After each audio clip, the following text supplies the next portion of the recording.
فاسألوا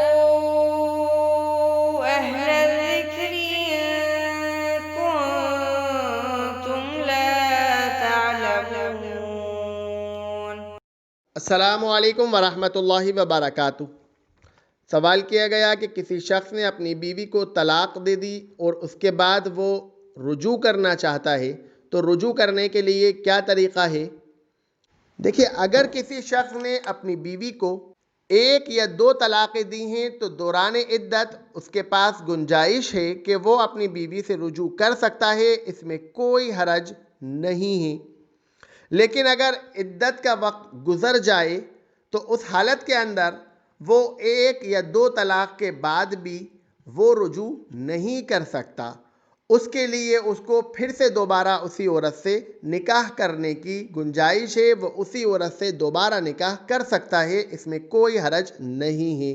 لیکن اگر کسی شخص نے اپنی بیوی کو 3 طلاقیں دے دیں تو 3 طلاقوں کے بعد رجوع کی گنجائش نہیں بچتی، نہ تو عدت کے دوران رجوع کی گنجائش بچتی ہے، نہ عدت گزرنے کے بعد نئے نکاح کی گنجائش بچتی ہے۔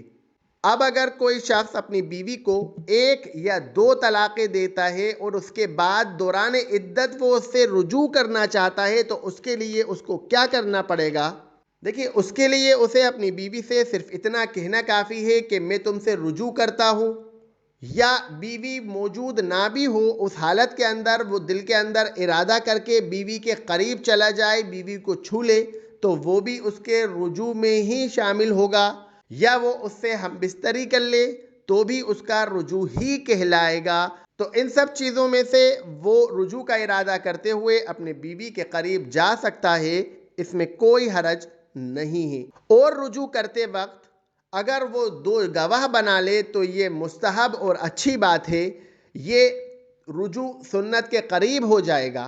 گواہ بنانا ضروری نہیں ہے، لیکن اگر کوئی شخص گواہ بنائے گا تو یہ اچھی بات ہے، کیونکہ اللہ تعالیٰ قرآن میں کہتا ہے جب وہ عورتیں اپنی عدت کو پہنچ جائیں یا تو انہیں اچھے طریقے سے روک لو یا پھر اچھے طریقے سے چھوڑ دو، اور اپنے میں سے عدل اور انصاف والوں کو گواہ بناؤ۔ تو اس آیت سے ائمہ نے کہا کہ اس سے پتہ چلتا ہے کہ مستحب بات اور اچھی بات یہ ہے کہ اگر کوئی شخص اپنی بیوی کو طلاق دے رہا ہے یا رجوع کر رہا ہے تو اس حالت کے اندر اسے 2 گواہ بنا لینا چاہیے۔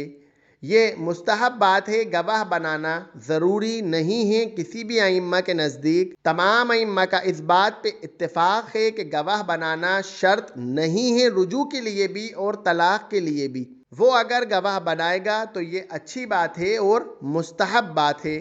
ایک اور حدیث ہمیں ملتی ہے، عمران بن حسین سے ایسے شخص کے بارے میں دریافت کیا گیا جس نے اپنی بیوی کو طلاق دے دی اور پھر اس نے اپنی بیوی سے ہم بستری بھی کر لی، لیکن اس نے طلاق اور رجوع کرنے پر کوئی گواہ نہیں بنائے تھے۔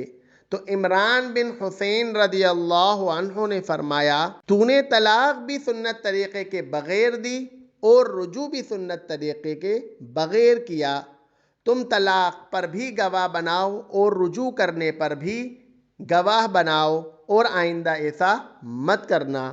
تو اس حدیث سے بھی ائمہ نے کہا کہ اس سے پتہ چلتا ہے کہ طلاق کے اندر اور رجوع کے اندر گواہ بنانا مستحب ہے۔ تو اگر کوئی شخص طلاق کے بعد رجوع کرنا چاہتا ہے تو وہ زبان سے اقرار کر کے رجوع کر لے یا ہم بستری کر لے یا نیت کر کے بیوی کے قریب چلا جائے اور 2 گواہ بنا لے تو یہ اچھی بات ہے، مستحب بات ہے، اس کا رجوع ہو جائے گا۔ وآخر دعوانا ان الحمد للہ رب العالمین۔